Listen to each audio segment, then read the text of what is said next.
राम मंदिर के उद्घाटन के समय देखा, एक भी किसान वहाँ दिखाई दिया, एक भी गरीब आदमी को जगह मिली, एक भी दलित को मिला। आपने यह भी देखा, इसको क्यों नहीं उठाते हैं कि देश की राष्ट्रपति मुर्मू जी को गर्भगृह में प्रवेश नहीं करने दिया।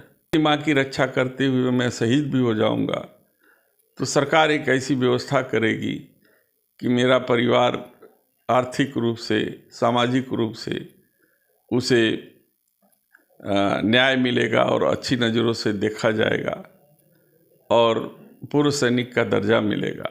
लेकिन उसमें भी साजिश इस सरकार ने कर दी और अग्निवीर योजना ला करके वो उन बच्चों को जो तैयारी कर रहे थे उनके मंसूबे पर दिखा करके, लोगों को सब्जबाग दिखा करके सरकार में आई है, उसकी नीतियों का धीरे धीरे पर्दाफाश हो।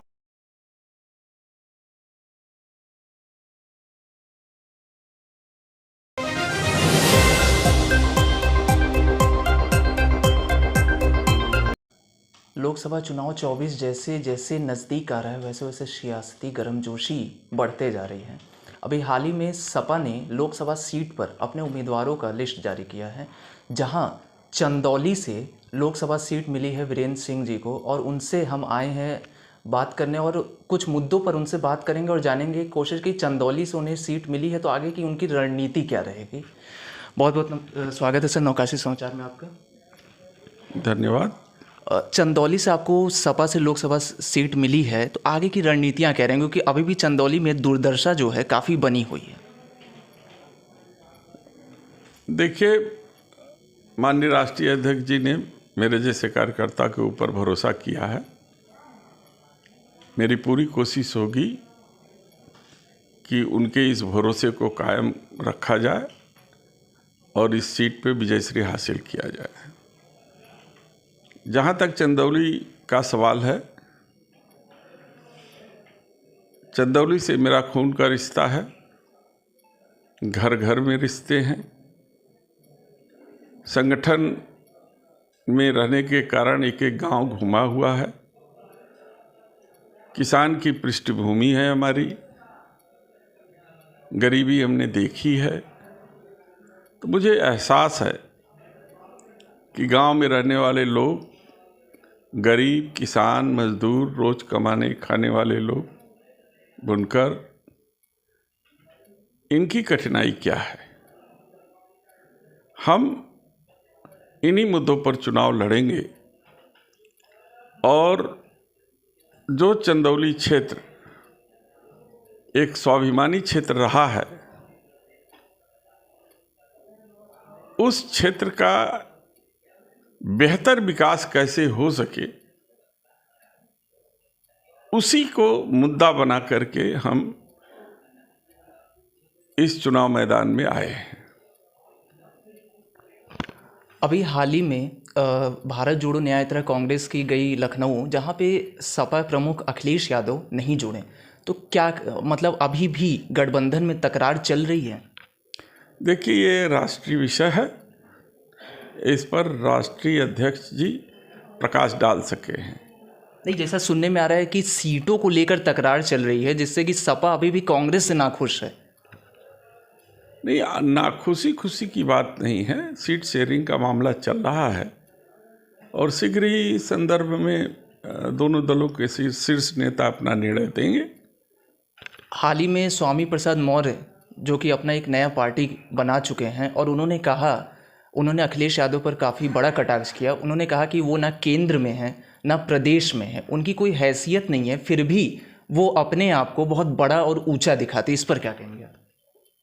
देखिए, जब वो पार्टी में नहीं है तो उनके किसी भी टिप्पणी को बहुत महत्वपूर्ण ढंग से नहीं देखा जाना चाहिए।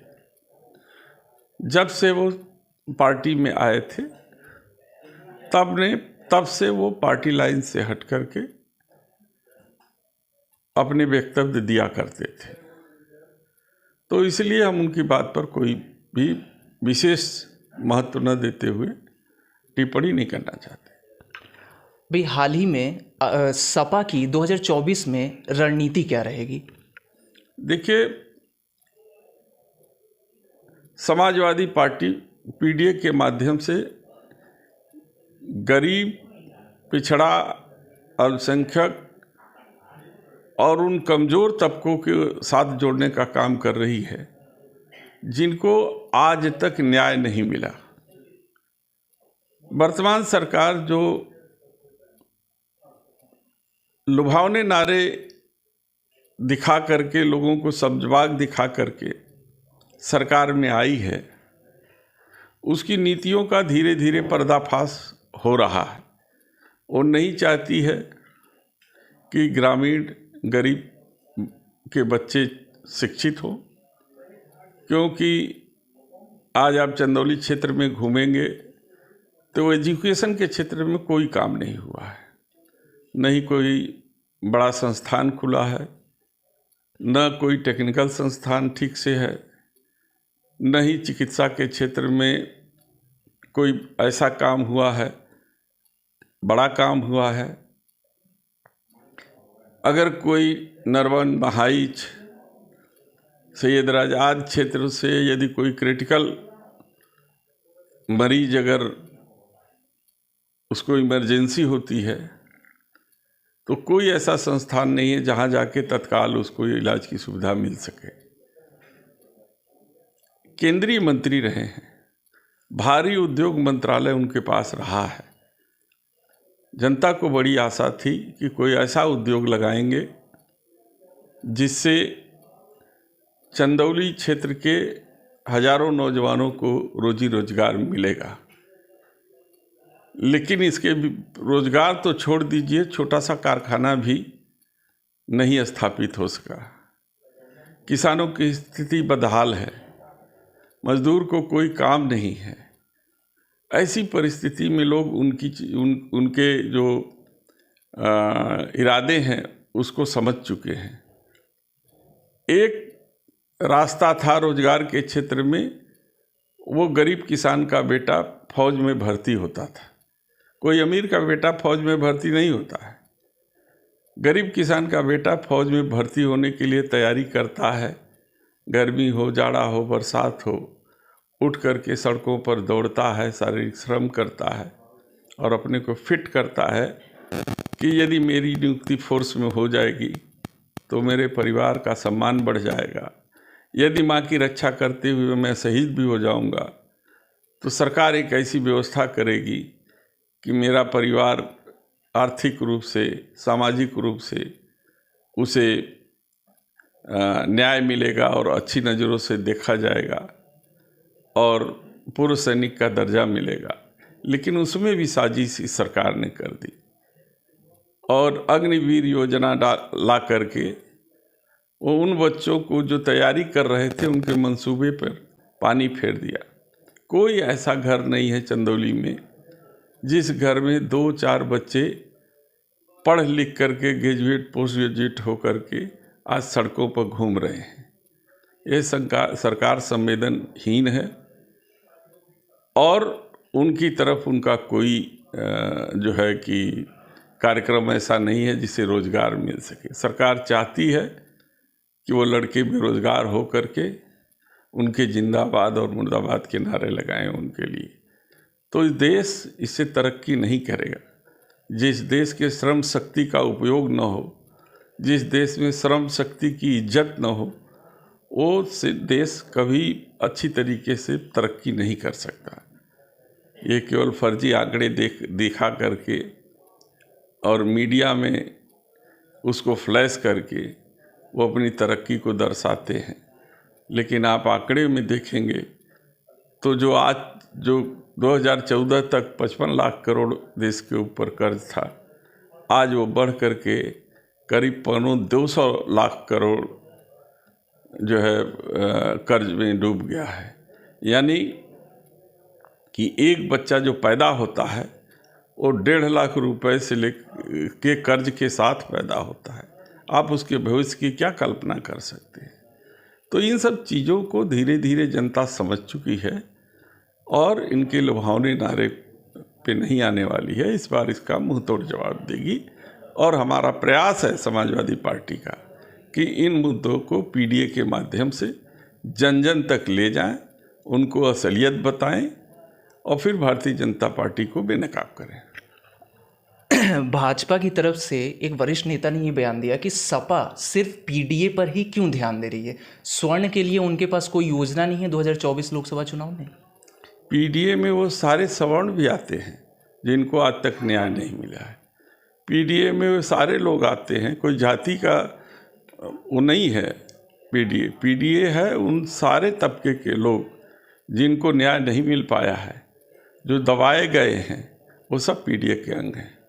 नहीं, उनका कहना है कि सपा का जहाँ भी प्रचार और बैनर दिख रहा है सिर्फ पिछड़ा अल्पसंख्यक वर्ग, पिछड़ा दलित वर्ग, यही मेंशन किया जा रहा है। तो स्वर्ण के लिए उनका कहना है कि बीजेपी ने स्वर्ण के लिए ईडब्ल्यूएस निकाला, जहाँ पर कि गरीब जो स्वर्ण थे उनका जो शोषण हो रहा था उसको जो है बीजेपी ने ध्यान दिया, पर सपा और कांग्रेस अभी भी एससी एसटी और ओबीसी को ही ऊंचा करने में लगी। इस पर क्या कहेंगे? देखिए, हमारे देश के संविधान, जिसको बाबा साहब भीमराव अम्बेडकर जी ने एक गरीब आदमी के हाथ में दिया है, उसी संविधान के तहत उसे आरक्षण का अधिकार मिला है।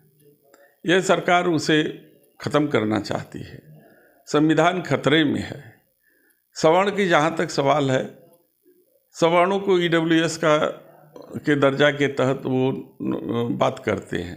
हम एक उदाहरण के तौर पे बता दें कि विद्यालय में ईडब्ल्यूएस के वैकेंसी निकली और उस वैकेंसी में प्रोफेसर का पद निकला। प्रोफेसर के पद के लिए जो है 8 साल असिस्टेंट प्रोफेसर रहना अनिवार्य है। एक असिस्टेंट प्रोफेसर की तनख्वाह 1.5 लाख रुपए है, उसके साल भर की आमदनी 15 लाख रुपए होगी। ईडब्ल्यूएस में ये मानक है कि जिसकी आमदनी 8 लाख से नीचे हो। अब सवाल कीजिए, जो असिस्टेंट प्रोफेसर 7 साल तक नौकरी करेगा, उसकी आमदनी 8 लाख कैसे दिखेगी? तो केवल भ्रम पैदा करते हैं और इनका इरादा किसी तरीके से नौकरी देने का नहीं है। ये जनता समझ रही है। जहाँ तक जनता की अगर मैं बात करूँ तो जनता का रुख अगर राम मंदिर पे देखा जाए तो जनता का रुख जो है ज्ञानवापी और राम मंदिर पे जो है भाजपा की तरफ जा रहा है 24 चुनाव में। क्यों? क्योंकि इस बार भी लोकसभा 24 चुनाव में एक ज्ञानवापी का मुद्दा जो है भाजपा अपनी तरफ रिजर्व रखी है। इस पर क्या कहेंगे? भाजपा को इसके अलावा कोई मुद्दा ही नहीं है। आपने राहुल जी आए तो गंगा जल से धोया गया। हमारे राष्ट्रीय अध्यक्ष जी जब पूर्व मुख्यमंत्री हो गए और 4 कालिदास खाली किए तो उस पूरे कालिदास को गंगा जल से धोया गया। जब पिछड़ों का इतना अपमान आप कर रहे हैं, हमारी पार्टी किसी वर्ग विशेष के खिलाफ नहीं है, उन वाद के खिलाफ है जो इस तरीके का वातावरण फैला करके और जो है कि अगड़े पिछड़े और दलित इन सब में विभेद पैदा करते हैं। तो ये चीज़ें लोगों को समझ में आनी चाहिए और आ भी रही है। बहुत बहुत धन्यवाद सर। तो ये थे चंदौली लोकसभा प्रत्याशी वीरेंद्र सिंह जी, जिनका कहना है कि जनता का इस बार रुख बदलेगा। जनता अब समझ चुकी है कि ये सरकार, मौजूदा सरकार, युवाओं को ना रोजगार दे सकती है और महंगाई पर रोक नहीं लगा सकती। ये सिर्फ देश को बेचने में लगी हुई है। ऐसे तमाम मुद्दों के लिए हमारे साथ बने रहिए। मुझे दीजिए इजाजत। शहरी जन की आवाज नौका ही समाचार, ऐसे तमाम खबरों के लिए बने रहिए हमारे साथ।